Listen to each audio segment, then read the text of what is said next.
The gunshot echoed through the valley like thunder, sending a flock of crows exploding from the cottonwood trees along Willow Creek.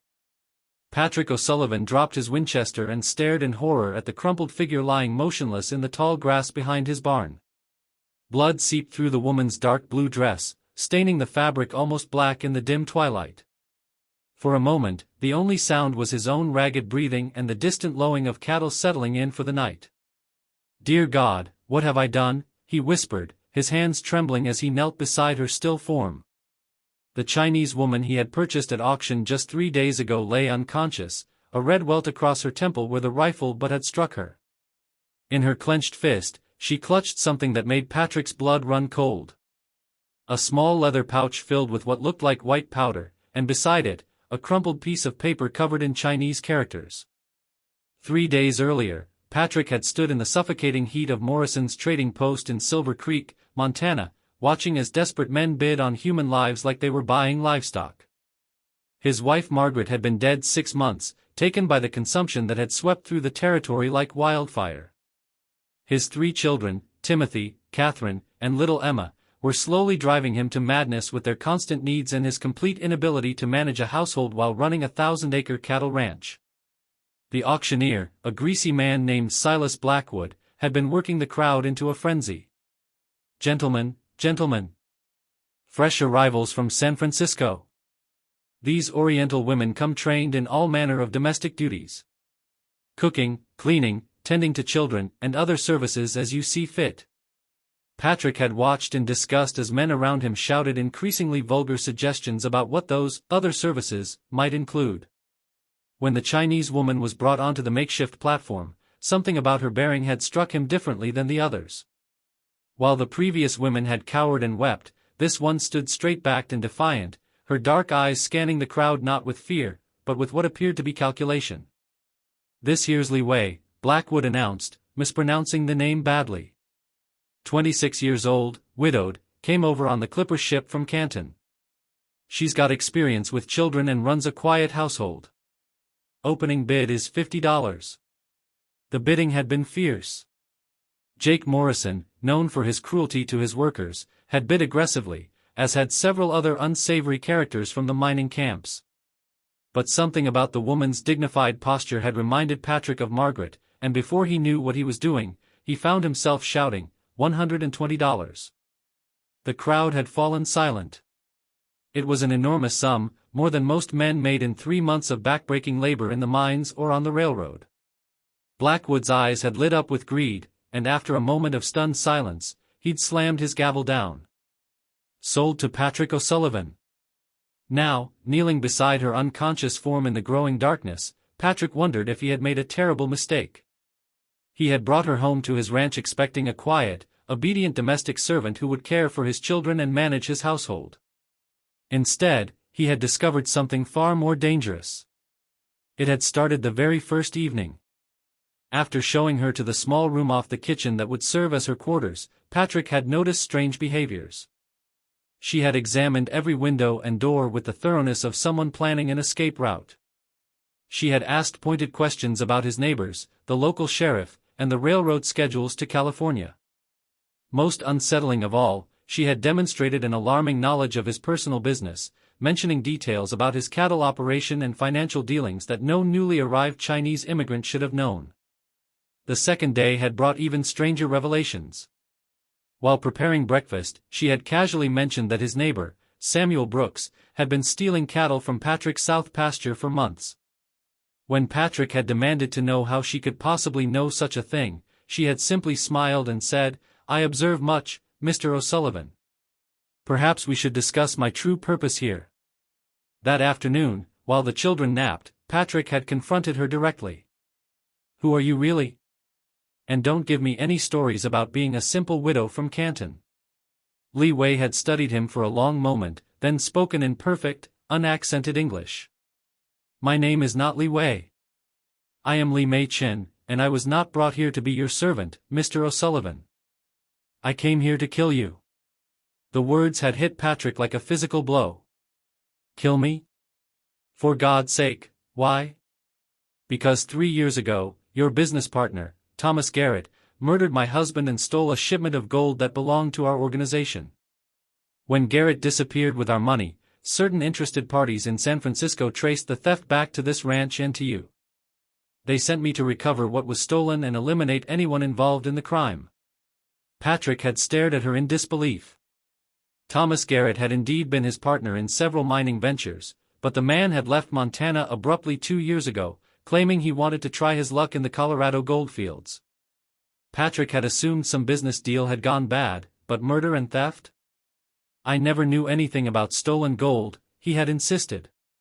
"Thomas left owing me money, not the other way around." Li Mei had studied his face intently. "Perhaps. Or perhaps you are a better actor than most men facing death."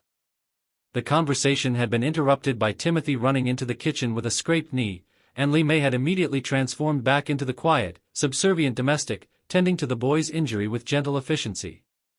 But Patrick had spent the rest of the day in a state of nervous terror, wondering if this beautiful, deadly woman planned to poison his coffee or slit his throat while he slept.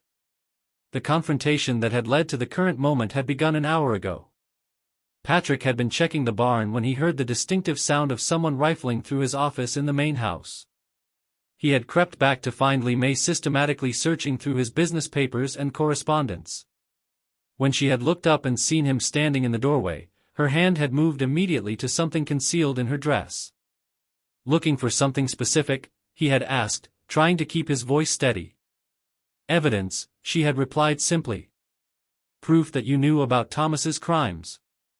"And what happens when you don't find any?" Li Mei had withdrawn a small, pearl-handled derringer from her bodice.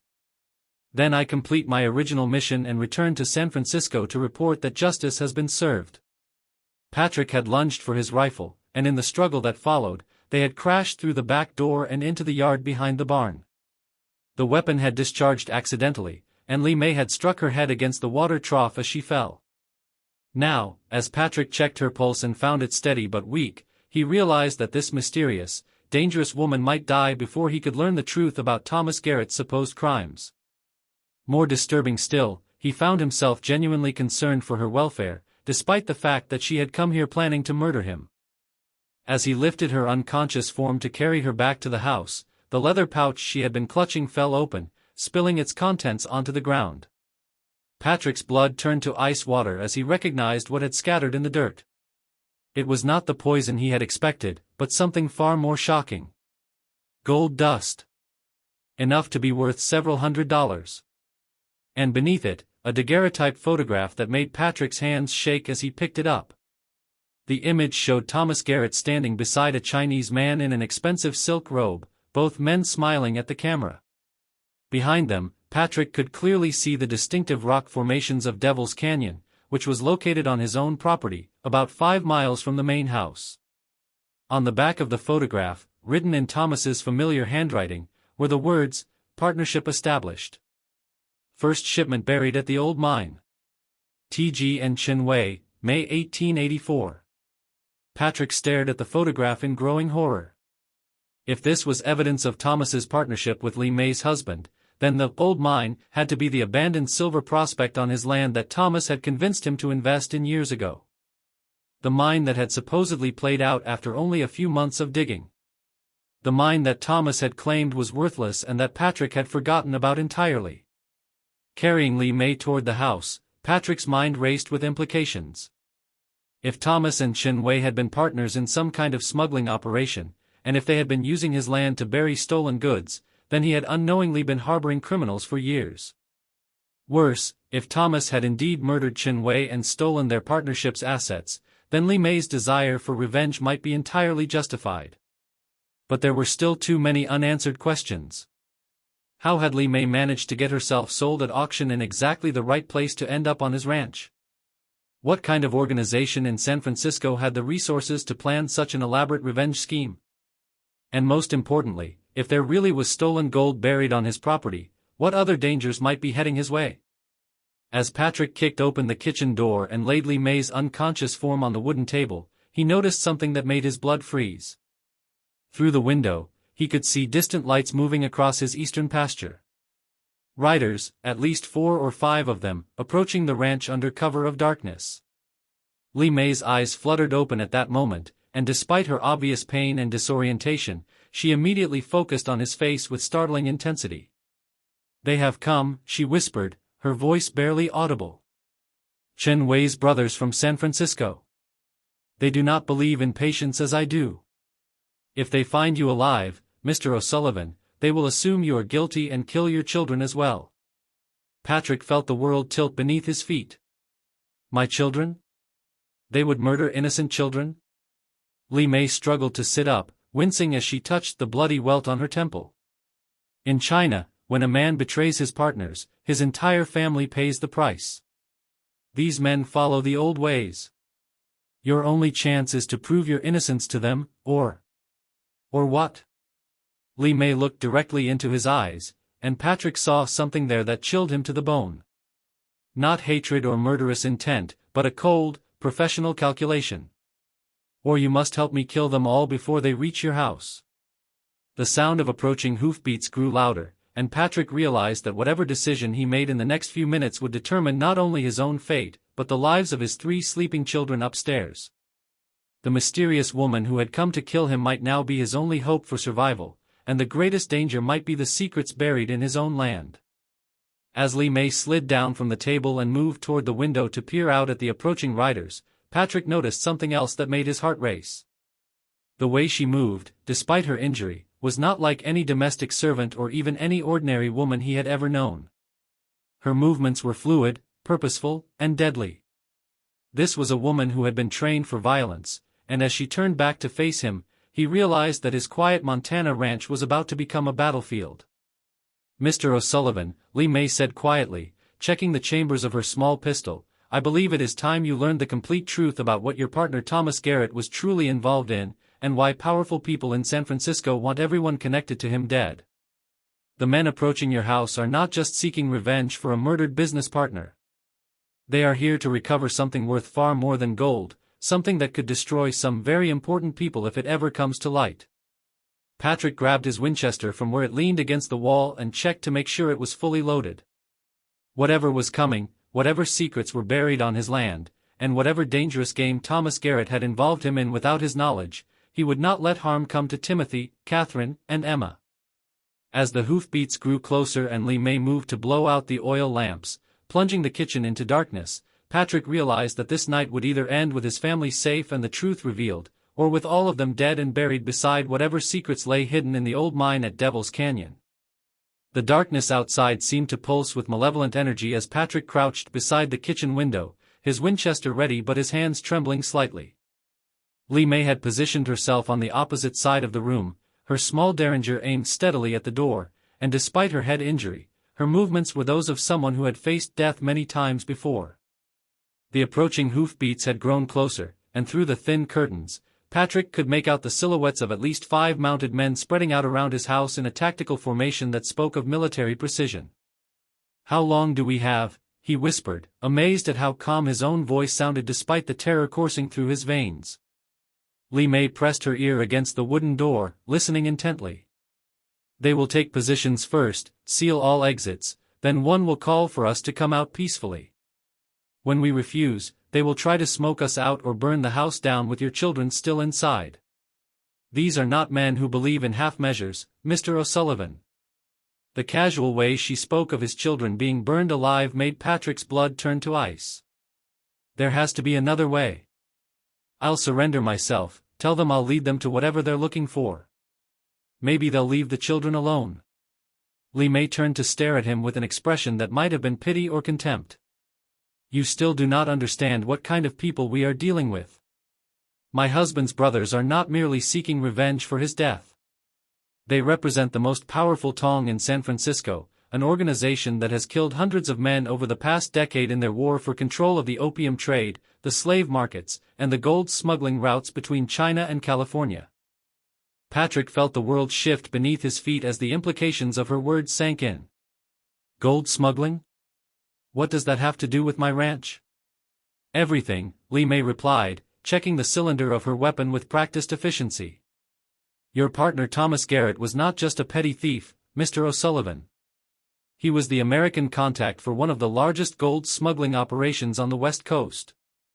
Chinese merchants would pay him to transport their gold from the California mines to safe locations where it could be shipped back to China without the American government taking their heavy taxes and fees. The sound of boots on his front porch interrupted their conversation, followed by a voice speaking in heavily accented English. "O'Sullivan. We know you are in there. Come out and bring the woman with you. We wish only to talk." Patrick glanced at Li Mei, who shook her head grimly. "That is Chen Lu, my husband's youngest brother. He is also the most vicious of the three. If we walk out that door, we will be dead before we reach the bottom step." "What about my children?" Patrick hissed, his voice breaking with desperation. "Your children are upstairs sleeping, yes? The house is built of good timber, thick walls. If we can eliminate these men quickly and quietly, the little ones need never wake up." Patrick stared at her in disbelief. This woman, who had come here planning to kill him just days ago, was now calmly discussing the murder of 5 men as if she were planning the week's meals. "You're talking about cold-blooded killing?" Li Mei's dark eyes hardened. "I am talking about survival. These men have traveled over 1,000 miles to kill everyone connected to Thomas Garrett's crimes. Do you think they will show mercy to your children simply because they are innocent?" A new voice called out from somewhere behind the house, this one speaking in rapid Chinese before switching to English. "Chen Lu, there are fresh horse tracks leading to the barn. Someone may have escaped to warn the authorities." Patrick's heart leaped with hope. Sheriff Morrison makes his rounds through this area every few nights. Maybe he saw the riders coming up the valley. Li Mei was already moving toward the back door, her derringer held low and ready. "We cannot wait for rescue that may never come. I am going to circle around and approach them from behind. When you hear my first shot, start firing through the front windows. Try to drive them toward the barn." "Wait," Patrick grabbed her arm, surprised by how thin it felt beneath the fabric of her dress. "Tell me the truth. What was Thomas really involved in? What did he steal that was worth sending assassins across the country?" Li Mei paused, and for a moment, Patrick saw something vulnerable flicker across her features. "My husband Chen Wei was not just a gold smuggler. He was also carrying documents that could expose a network of American politicians and military officials who have been taking bribes to allow Chinese criminals safe passage into the country. Thomas murdered him not just for the gold, but to steal those documents and sell them to the highest bidder." Patrick felt his mouth go dry. Documents that could destroy powerful people in Washington? Documents that could start a war between China and America if they became public. That is why these men will never stop hunting everyone connected to Thomas Garrett, and that is why they will kill your entire family to prevent any possibility of those papers ever surfacing. The sound of splintering wood from the front of the house made both of them freeze. Someone was breaking down the front door. "Go," Li Mei whispered urgently. "I will try to reach the barn and create a distraction. Keep them busy for as long as you can." Before Patrick could respond, she had slipped out the back door and vanished into the darkness like a ghost. A moment later, the front door exploded inward, and Patrick found himself face to face with 3 Chinese men dressed in dark traveling clothes. All 3 were armed with modern revolvers, and their faces held the kind of cold professionalism that Patrick had only seen before in the eyes of career soldiers. The man in the center, who Patrick assumed was Chen Lu, spoke in perfect English with only a slight accent. "Mr. O'Sullivan, I presume. You are going to tell us exactly where Thomas Garrett buried my brother's gold and the documents he stole. Then you are going to dig them up for us. If you cooperate fully, I give you my word that your death will be quick and your children will be spared." Patrick raised his Winchester, his hands no longer trembling. Whatever fear he had felt was now burned away by pure rage at the casual way this man discussed murdering his family. "I don't know anything about buried gold or documents. Thomas Garrett left here 2 years ago owing me money, not the other way around." Chen Lu smiled, but the expression never reached his eyes. "Mr. O'Sullivan, we have been watching this ranch for 3 months. We know that you have been making regular trips to the abandoned mine on your property. We know that you have been moving large amounts of dirt and rock, as if you were digging for something. Most importantly, we know that the woman who calls herself Li Wei has been searching your house and office every night since she arrived." Patrick's mind raced. If they had been watching the ranch for 3 months, they would have seen him doing routine maintenance on the old mine shaft, clearing out debris and shoring up the walls to prevent cave-ins. They would have misinterpreted his normal ranch work as evidence of treasure hunting. "The only thing I've been digging for is a new well," Patrick lied smoothly. "The old one is running dry, and I thought there might be water near the mine." One of the other men, younger but with the same cold eyes as Chen Lu, stepped forward and spoke rapidly in Chinese. Chen Lu nodded and turned back to Patrick. "My cousin says that you are lying. He has examined the dirt piles near the mine, and they contain traces of gold dust. Fresh traces, not residue from mining operations 20 years ago." Patrick felt his heart stop. If there really was fresh gold near the mine, it could only mean one thing: Thomas Garrett had been using the abandoned shaft as a hiding place, and something had disturbed his cache recently. A gunshot echoed from somewhere behind the house, followed immediately by shouts in Chinese and the sound of running feet. Li Mei had made her move. Chen Lu's head snapped toward the sound, and Patrick saw his chance. He dove sideways behind the heavy wooden table as the Chinese leader spun back toward him, his revolver already clearing its holster. Patrick's Winchester boomed in the confined space of the kitchen, the bullet taking one of Chen Lu's companions in the shoulder and spinning him around. The wounded man screamed and fell against the wall, his own weapon flying from his hand. Chen Lu and the third man scattered, one diving behind the stove while the other rolled toward the doorway leading to the main part of the house. More gunshots erupted from outside, and Patrick could hear Li Mei's voice shouting something in Chinese that sounded like a battle cry. Whatever she was doing out there, it was working. The men who had been positioned around the house were clearly engaged in a running firefight with her. Patrick worked the lever of his Winchester and tried to get a clear shot at Chen Lu, who had taken cover behind the cast-iron stove. The Chinese leader was shouting orders to his remaining companion, who was now somewhere in Patrick's living room. "Your children are upstairs, yes?" Chen Lu called out, his voice maddeningly calm despite the chaos erupting around them. "My men will find them soon. Perhaps if you surrender now, I will allow them to live as slaves rather than killing them outright." The casual cruelty of the man's words filled Patrick with a berserker rage that surprised him with its intensity. He had never considered himself a violent man, preferring to solve disputes with words rather than weapons. But the thought of these monsters harming Timothy, Catherine, or little Emma unleashed something primal within him. Patrick stood up from behind the table and began firing as fast as he could work the lever of his rifle, sending bullet after bullet into the stove where Chen Lu was hiding. The heavy iron deflected most of the shots, but the noise was tremendous, and Patrick could hear the man cursing in Chinese as ricochets whined around the kitchen. A new sound reached Patrick's ears, the thunder of approaching horses, moving fast and coming from the direction of town. Either Li Mei's gunfight had attracted attention, or Sheriff Morrison really was making his evening rounds and had heard the shooting. Chen Lu must have heard it too, because his voice took on a note of urgency.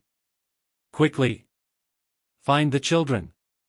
If we cannot have the gold tonight, we will take them as insurance." Patrick heard footsteps pounding up the stairs toward the bedrooms where his children slept, and something inside him snapped completely. Abandoning the cover of the table, he charged across the kitchen toward the stove, firing his Winchester from the hip.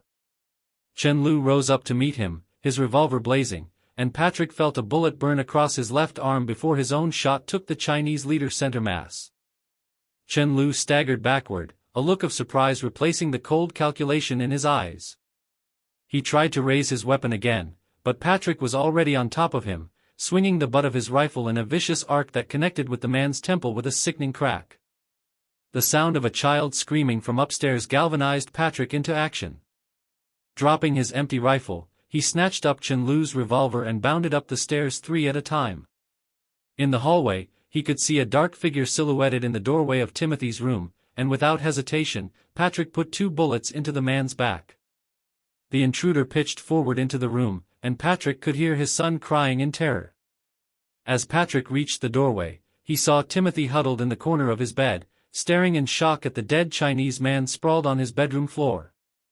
"It's all right, son," Patrick gasped, kneeling beside the bed and gathering Timothy into his arms. "Everything is going to be all right now." But even as he spoke the words, Patrick knew they weren't true. The gunshots from outside had stopped, which could mean either that Li Mei had won her battle or that she was dead. The approaching riders might be help, or they might be more enemies. And somewhere buried on his property was a treasure that powerful men were willing to kill for, which meant this nightmare was far from over. Timothy looked up at him with eyes that seemed far too old for a 7-year-old boy. "Papa, who was that man? Why did he want to hurt us?" Before Patrick could answer, he heard Li Mei's voice calling from downstairs. "Mr. O'Sullivan. We have perhaps 5 minutes before more men arrive. We must leave immediately." Patrick closed his eyes and held his son tighter. In the space of one evening, his quiet ranch life had been shattered forever. The woman who had come here to kill him was now his only ally, his home had become a battlefield, and his children had been traumatized in ways that might never heal. But they were alive. For now, that had to be enough.